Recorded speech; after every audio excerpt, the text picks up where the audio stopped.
Hey, what's up, guys? Today we got a question from YouTube, and I think it is a good one. It is. Todd, please explain the phenomenon of hot girls choosing guys that are losers in life.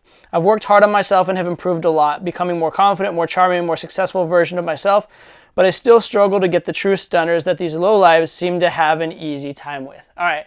This is maybe the eternal question of pickup, right? I've worked on myself, I've gotten my game good, it's tight, and then I see this guy that clearly have better game than him, maybe I'm even better looking than him. How is he getting the girl?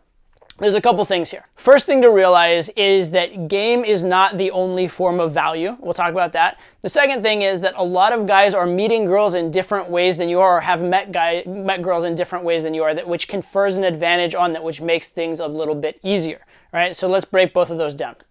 What is game? Game is basically you simulating, or you putting out into the world the characteristics, the hallmarks, the little signposts of an attractive man, right? And you have to be, if you do a cold approach type thing, or even an online thing where you're making an impression from zero to getting a date without any, live interaction through friends, or without it happening by accident. You're intentionally meeting a girl and intentionally conveying, high value traits enough to get her attracted. There's a certain benchmark there. There's a certain bar that you have to be better than. And it's a pretty high bar because when you're meeting someone cold, there's less trust, there's no familiarity, it's inherently try hard, you inherently have an agenda, etc. So the bar to be good in a cold approach situation, or even the bar to be good in an online situation, less so, because in an online situation, the girl's already kind of acknowledged that she wants to be there and wants to meet someone, but the bar is higher.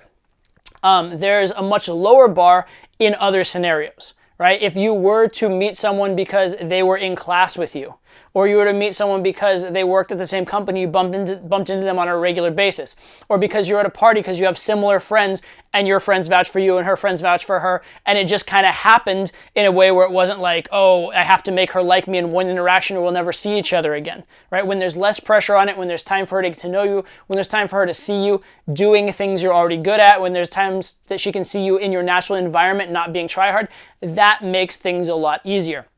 So a lot of these guys that you see and you're like, I try so hard, I can get these girls that are like, 7s, 8s, but how is this dude with a 9 or a 10? Well, understand that the way that he met her may be different than how you met your girl, right? You may have had to, go through the hardest possible way, i.e. meeting from scratch, whereas he had some advantages. Now, the funny thing is, once you have learned how to get a girl from scratch, if you're put in that advantaged situation, you would probably do even better. All right, so let me explain this from my own personal history. Throughout most of my life, I was in school, which is pretty much an optimal place to be meeting girls. I was in high school, and I actually had some girls get crushes on me from afar, even though I didn't have game yet, just because they had exposure to me. Just because they were around me, or they saw me doing a certain thing from afar, and they would get crushes on me. I would have actually girls, ask me out, or girls give me a secret admirer letter or whatever. Now, once I got one-on-one with them, I was a disaster. I couldn't follow it through because I didn't know what I was doing with a girl, right? So I didn't actually have any real girlfriends, nothing beyond one date. But that said, I did actually get attraction just from being there because I was in an optimal setting, and it was very, very easy, but I couldn't actually make anything happen.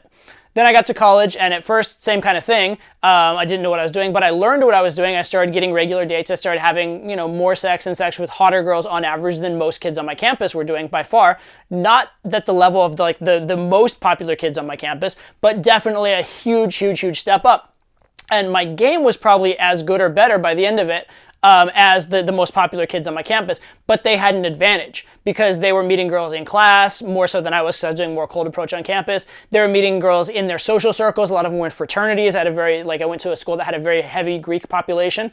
So they had certain advantages in how they were meeting. So they were still getting better results, the top guys than me. I was beating most guys by that point, but the top guys were still getting better results than me because they were meeting girls in a more favorable environment, but I was catching up because my game was getting way better than theirs. And then I got to a level of world-class game where now I can get even better results than those guys did. But the funny thing, to take it full circle, what happened when I was already at sort of a game instructor level and then I was put into a social circle environment? Well, I had a period of time where I was playing poker for a living rather than being a dating coach full-time.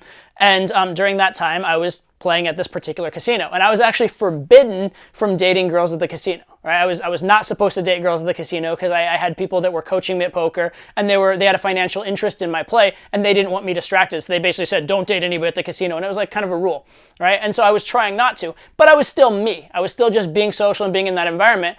And I ended up sleeping with basically all the hottest girls in the casino by accident. And it actually was by accident in all but one case. One case was pretty intentional, but they were mostly by accident, right?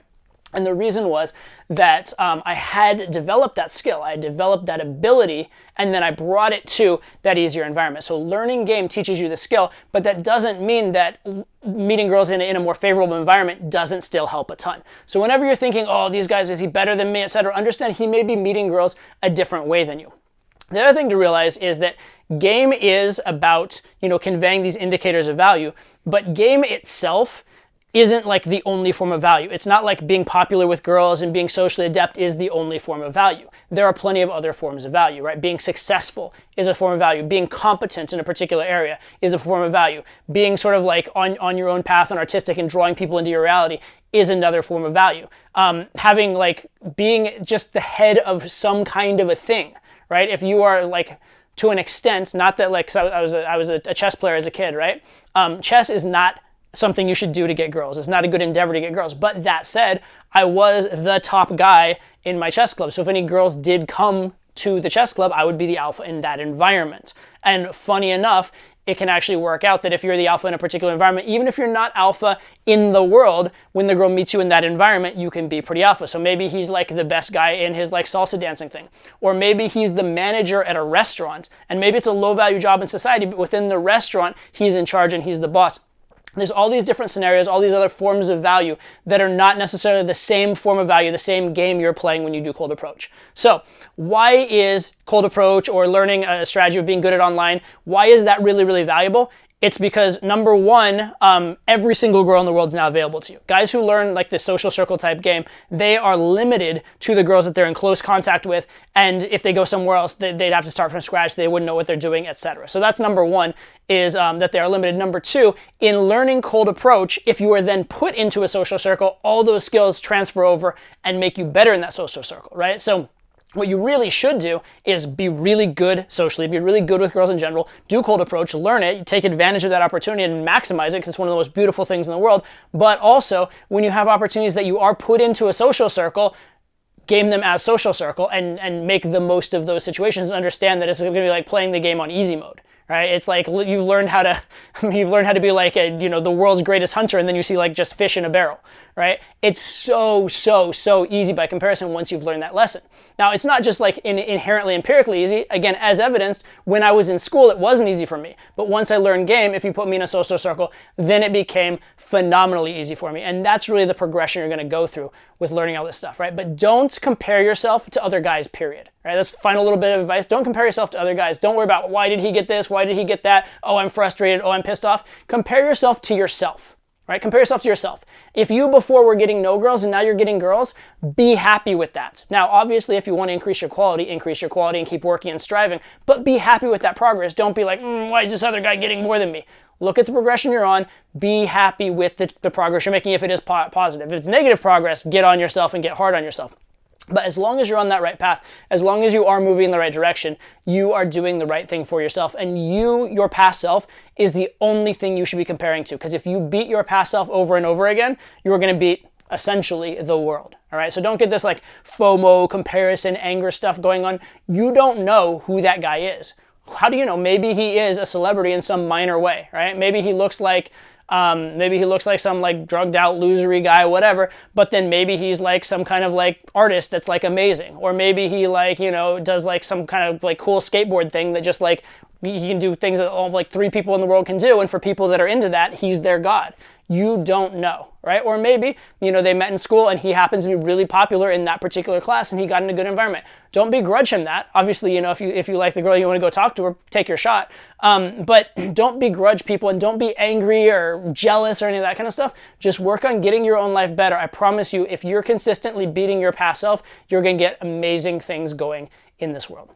All right, so that's my advice. That's my take on that question. It is a question that comes up a lot, so I'm glad it got asked explicitly. If you want your question answered, put it in the comments because I do get questions from this channel. Hope you liked it. If you did, like it, subscribe, and I'll see you on the next time. Take care. In a couple of weeks, I'm going to be doing a special event on the single most important subject in all of game. And that subject is value. Value Masterclass is a special 2-day live online event where I'm going to go deeper on the subject of value than I ever have before. Things like, what is value anyway? How do women perceive value? Why do they care about it? How can you convey that value?